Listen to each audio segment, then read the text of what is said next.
This is Eddie Hearn, Matchroom Boxing. You're watching Sporting Icons. You don't need to be anywhere else.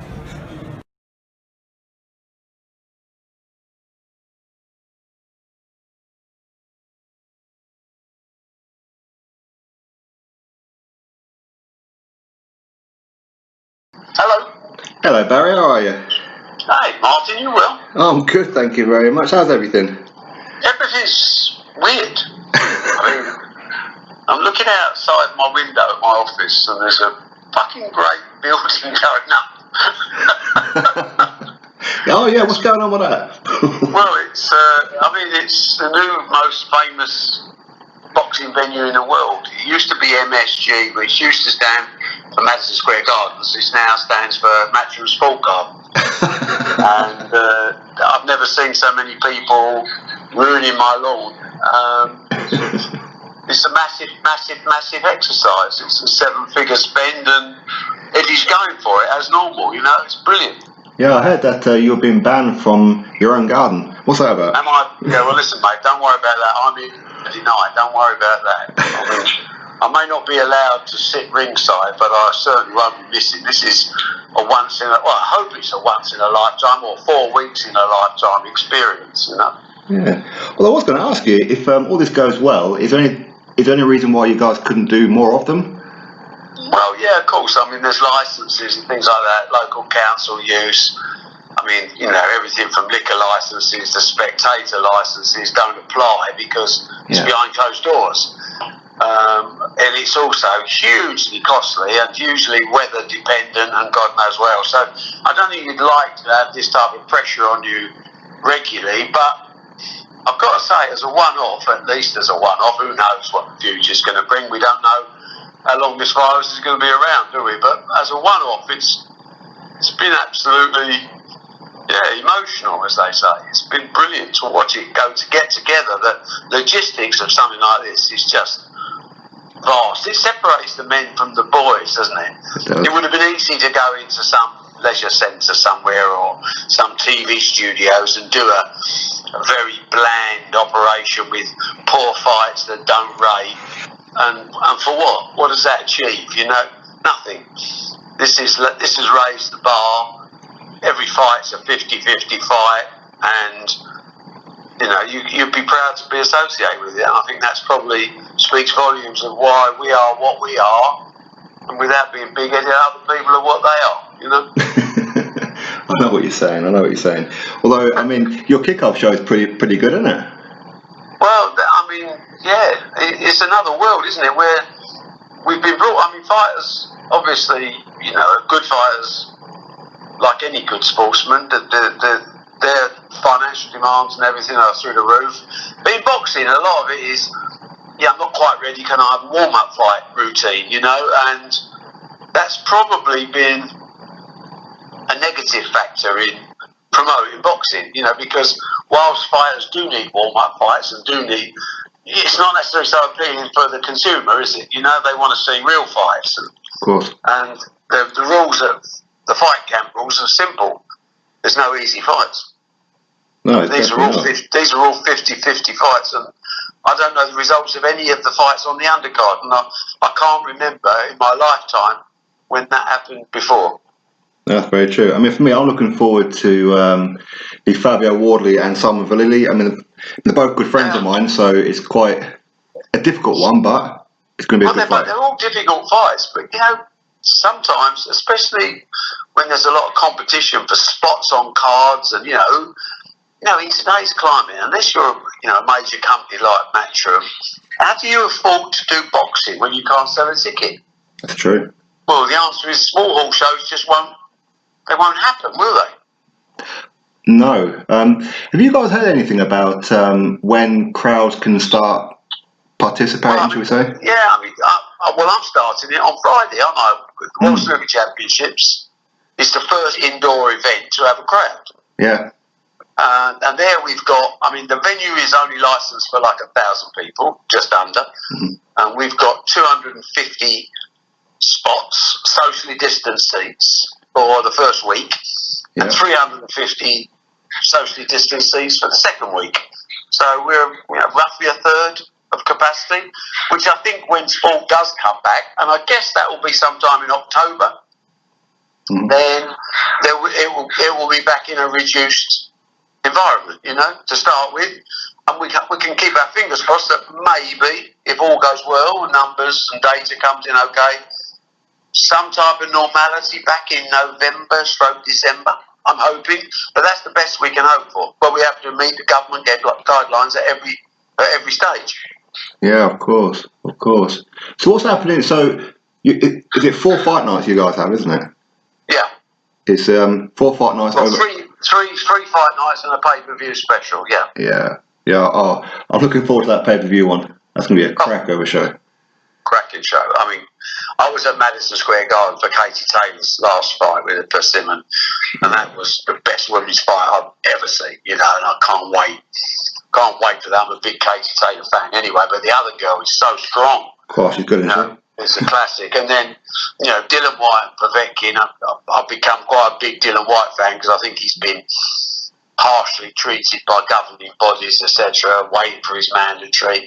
But the fact that he's got the balls to stand up and say, I'll take, he's the favourite, don't get me wrong, but Povetkin's always a risk because he's experienced, he's tough and he can punch. But for Dylan to say, I'll take that while I'm waiting, is a massive statement of the type of man he is as well. Totally agree. It's going to be an excellent one. And with Luther Clay, Chris Congo, that's also a very exciting fight. Yeah, I mean, it's mouth-watering stuff. I mean, you've got to be careful that you don't get too close to boxing and we all start being like anoraks and, analyse everything. But these are 4 fight cards where even the anoraks have got to turn around and go, no, fair dues, they're proper fights, which I think they all are. I mean, I think the boys have done a wonderful job getting them together. And I mean, it starts off with, look at Saturday, Eggington and Cheeseman. I mean, that's a proper fight. I mean, Jordan Gill against Reece Bellotti. I mean, bloody Nora, these are proper fights. I'm just honoured to be part of it, small part of it. Do you have a pick with Eggington and Cheeseman? I think Cheeseman is the bookmaker's favourite, probably quite rightly. I think he's the better all-round boxer. Yeah. But I've got a soft spot for Sam Eggington. He's a proper old throwback fighter, which I like. I think he's never been in a bad fight. He hasn't won them all. But he's up for it, and he's got to be in there with a crack because he's a tough man, and if he's motivated, which I think he is, you'll have to go to places that you haven't been before to beat him. So it's a spectacle fight, and it's not going to be, it's going to have drama, and I think that's all we really want. So drama and a close fight. I think someone wins by stoppage. I'm not sure who. Midway through the second half of the fight, after they've had a war and entertained people all over the world, That's right, because they need a fighter to take a backward step, do they? No. Well, I think Cheeseman will box a little. I guess he'll box a little bit more on the back foot because technically he's probably the better boxer. Sam won't let him breathe, and then there comes that stage when you're in the trenches and you've just got to do what you've got to do, isn't it? And then we'll see who wants it most. I think it'll come down to who wants it most as well. Yeah. No, I totally agree with you. Is there any a headway with the Joshua Pulev? Is there an announcement pending?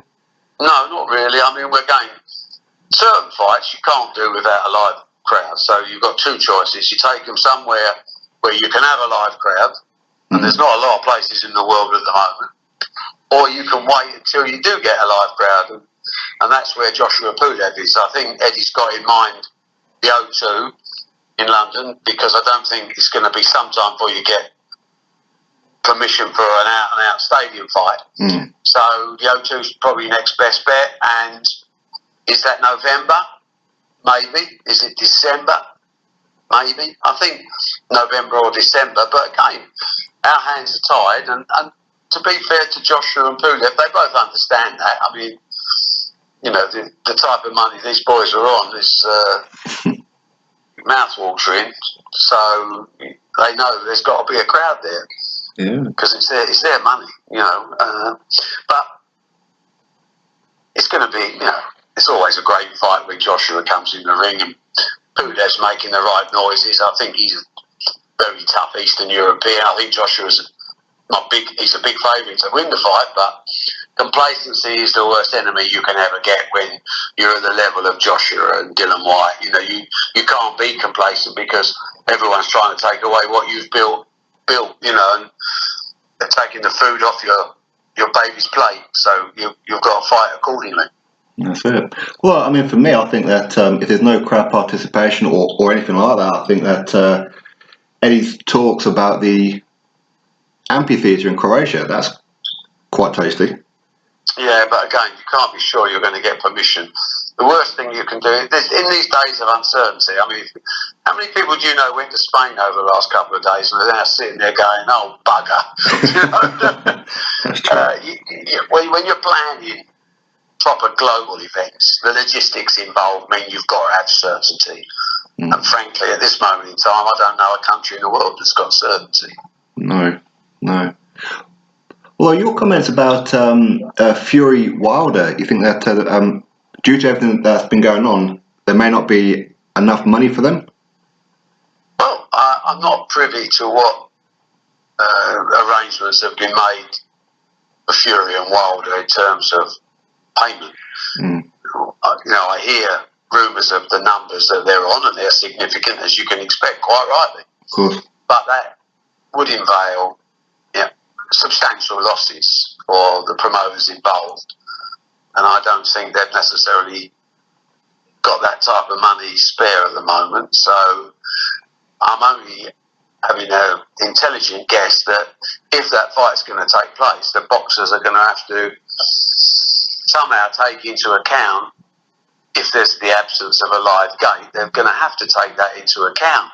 I mean, it's a great fight, don't get me wrong. I mean, I want to see it again, but I'm slightly nervous because I don't want to risk Fury and Joshua, because that's the fight we're all really looking forward to. I think Wilder's been exposed by Tyson Fury last time being what we've always said he is.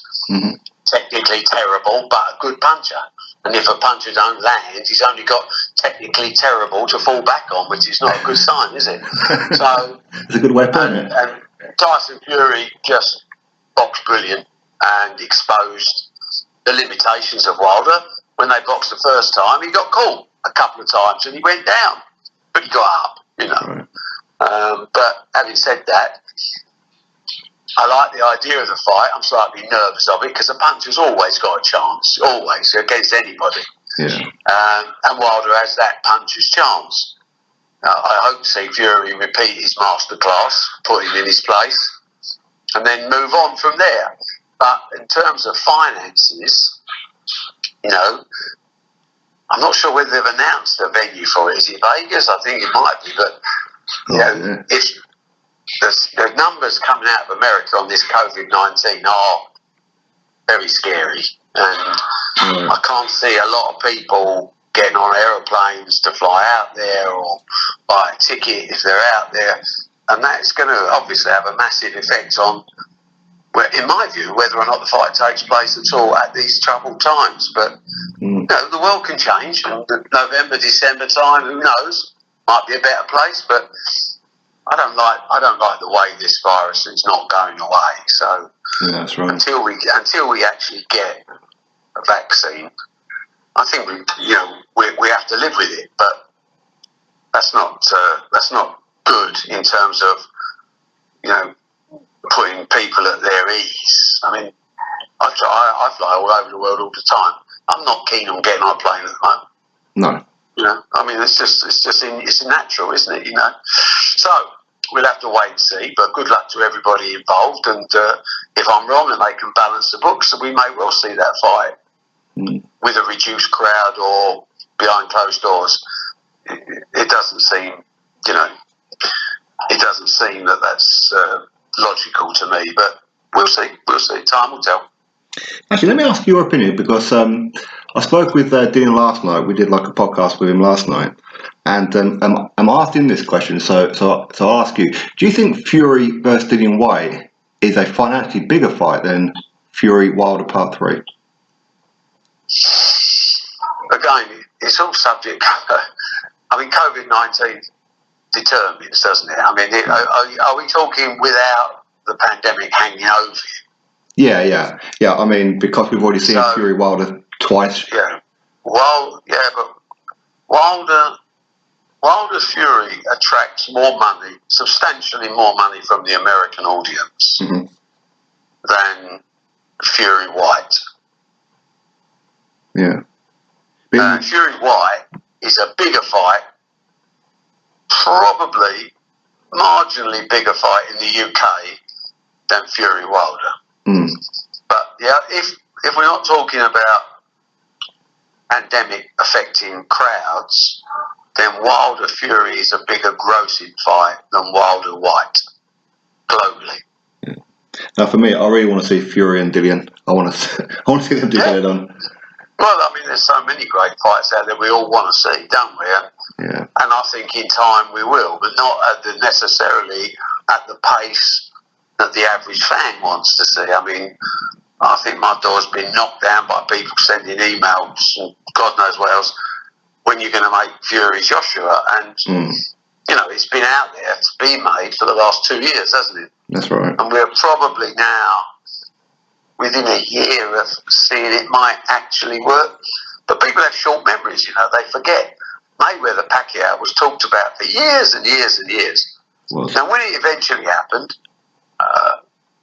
it was probably 3 times the revenue that it would have been when it was first made. That's very true. Does Fury Joshua have to be for the belts?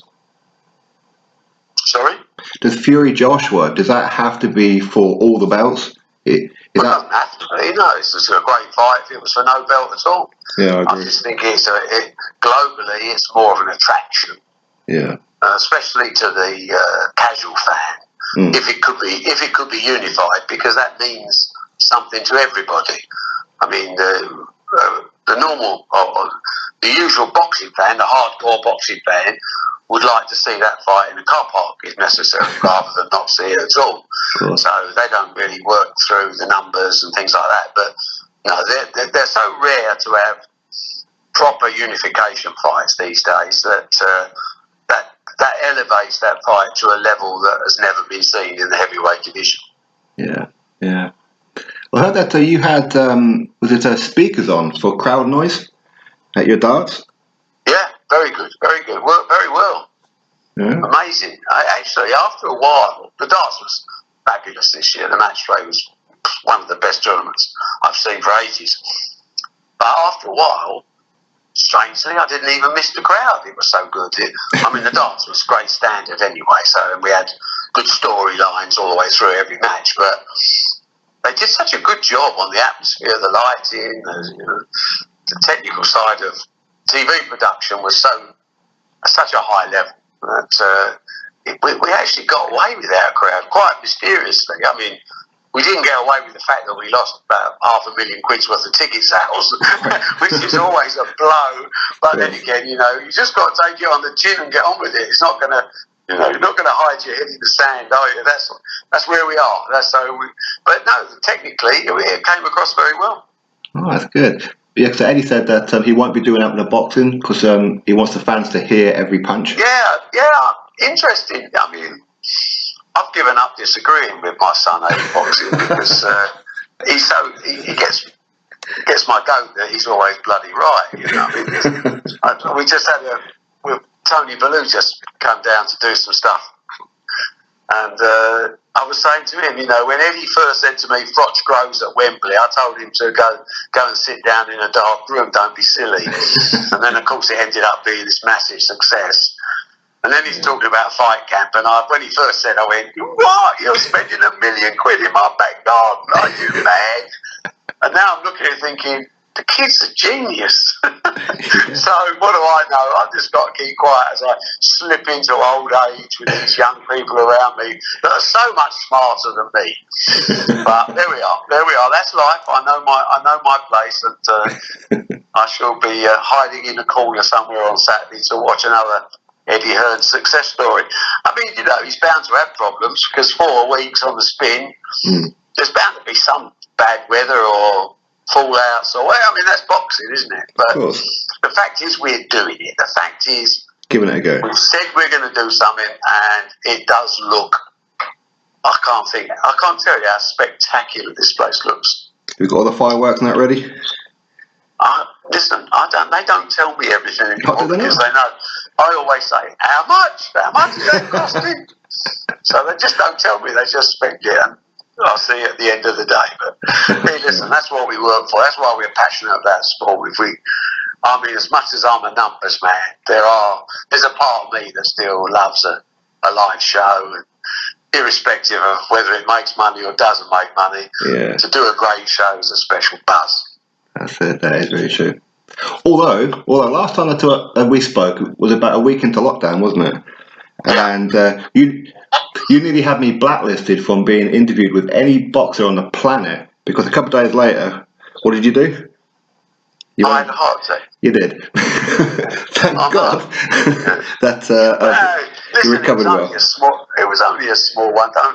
I felt embarrassed to go to hospital, to be honest with you. I look around all these terrible sufferings for families throughout the world, but particularly in England, where you're from. I just didn't want to take anybody's time, or I was embarrassed. But they all told me I had to go, and I'm glad I did. They did a fabulous job on me. Stuck a couple more stents in. 4 days I was back at work. But I got to tell you a secret, because I know you're like this, Martin. Yeah. I'm quite proud of what we've achieved in sport, and I'm very proud of my family, as most dads were RS anyway. But on the way down to the operating theatre, after I've been in hospital for a couple of days, I get a text from Eddie, and the text said, "DAZN, whatever you do, don't die tonight. Boris has just gone into critical care and you won't get a headline." And I showed it to the doctor, and he went, "Oh, that's not very nice." I went, "Mate, not nice. It's bloody brilliant, pal. It's brilliant, because that's how we are, You can't, we are what we are. You can't take yourself too seriously." And he had me laughing all the way down to I just thought it was such a funny line. Won't get a headline. It shows you how his mind works, doesn't it, really? That was good, that one. I enjoyed that. That was good. Although he's probably right, though, at that time. Yeah, no, he's dead right. It would have been a little thing at the bottom. Sports promoter barrier and picked it today. End of. Meanwhile. Exactly. Meanwhile, in other news. Exactly. But, well done to the NHS, by the way, though. They could fit you in. They were. Listen, it was brilliant. I can't tell you how good they were. Basil and cardiac, take your hat off to them. Well done, son. Absolutely. So, what's the plans now then for Matchroom Sport? What's the schedule for the next couple of months? Well, obviously, fight camp starts on Saturday, which is big. World Snooker Championship starts on Friday. We've been very innovative throughout the lockdown. We managed to come up with 41 days of televised darts at home, which was spectacular. We had a 9-darter in someone's bathroom or kitchen or wherever it was. Great, kept everyone talking. Then we moved indoors behind closed doors with Championship League Snooker. Then we did the Tour Championships of Snooker. Both went brilliant. I've got some fabulous people work for me. It was just so well organised. Couldn't fault it. We missed a live crowd, but you've got to remember that our sportsmen, whether they're darts or snooker players or boxers, they're self-employed, and if they're not working, they don't get paid. That's right. So they've got families, they've got mortgages, they've got food bills. So our job, we're sports promoters, and we're sports promoters whether there's COVID-19 or whether there's not. That's our role in life. So we do events. So this is coming on now. A couple of weeks of snooker at the Crucible is going to be fabulous, we hope. And then straight into Fishermania, that big fishing event. Can't wait for that. In between there's sports stars fishing as well. So, it's non-stop. We are, I think, like the rest of the world, looking a little more internal, looking more domestic, more parochial, simply because the travel restrictions and things like that are affecting international sportsmen and women a little bit. And obviously, even you've got to be careful. You've got to take care of your own staff, your own employees, to make sure they're safe. So it does add another level of responsibility to you, which you have to take on board. But I think we tend to be firefighting is the way. You tend to be looking, instead of I being a logistical man, I look sort of a year in advance, 18 months, sometimes 2 years in advance. I tend to look a month or 6 weeks in advance, because the situation's changing all the time. That's right. So we've got lots of big stuff coming up. World Grand Prix Darts, Grand Slam, Players' Championships, World Series Finals, European Championships, and then the big one in mid-December, the World Darts Championships. There's lots of snooker. New calendar's being released next week. We'll be back-to-back right up to Christmas, but no Chinese events, because China doesn't want any international events at the moment. So you've got to think on your feet. You've got to keep on the ball. Don't take your eye off that ball for a bloody minute, because it's changing, and you've got to change with it, and you've got to be ready to make those changes. In a strange sort of way, I feel really motivated by this crisis. It takes you out of your comfort zone. It makes you work harder. It makes you think better. And I really do believe that when we come out of it, we'll come out of it as better people and as better operators. And that's the plan. Is there any news on DAZN? I'm hearing that DAZN's going to launch in the UK. Are you privy to all this? Yeah, of course. Yeah, of course. I'm privy. I'm privy to everything, mate. That's my game. It's my life. So, I mean, DAZN, like most people in a pay market, have suffered during COVID-19 because there hasn't been enough live sport for them. Right. But it's beginning to get back, and what do? You don't put your head in the sand and wait for someone to wake you up. You go out and do things, and they're doing things. One of the things they're doing is they'll be launching their channel in, I think it's on a soft trial at the moment, but certainly comes early autumn. There'll be a DAZN channel. We'll have to see what's going to go on it, because obviously that's in discussion. But they have aspirations, of course, to be a global service. Not just in England, all over the world. They want to be, and I think they will be, the Netflix of sport. I think sport is a wonderful thing, especially with the really big events around the world. If you're a sports fan, they're a one-stop shop, and that's very useful in certain areas. We've had a long relationship with them, which has been brilliant. I've enjoyed it. Yeah. Not without a few bumps in the road, of course, because they're so new. Yeah. But when you look at what they've achieved in places like Germany, Austria, Switzerland, Japan, France, and Italy and Spain, Canada, North America, Brazil, wow, it's been a ride, and they're young people with ideas of creating a dominant player in the global market. So I'm very proud to be part of it, a small part of it, and looking forward to their plans. Do you know if their opening fight for the UK will be the Canelo-Callum Smith? Is that any closer, do you know? No idea at the moment. I mean, it's all, as I say, America is carnage. September the 12th was the date that was reputed for, and it's not a done deal. Right. But also I see that Mike Tyson and Roy Jones Jr. have penciled in September the 12th as well on a pay basis for an 8-rounder, which is amazing.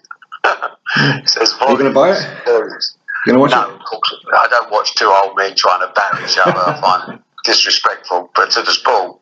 But if it was a charity night in aid of something worthwhile, I would. Yeah. But certainly not just to. I've seen both of them in their prime, and I've seen both of them at the end of their career. And compared it to their prime, I was very happy when it was the end of their career. Yeah. And it's not something I want to see repeated, and I think it's tacky.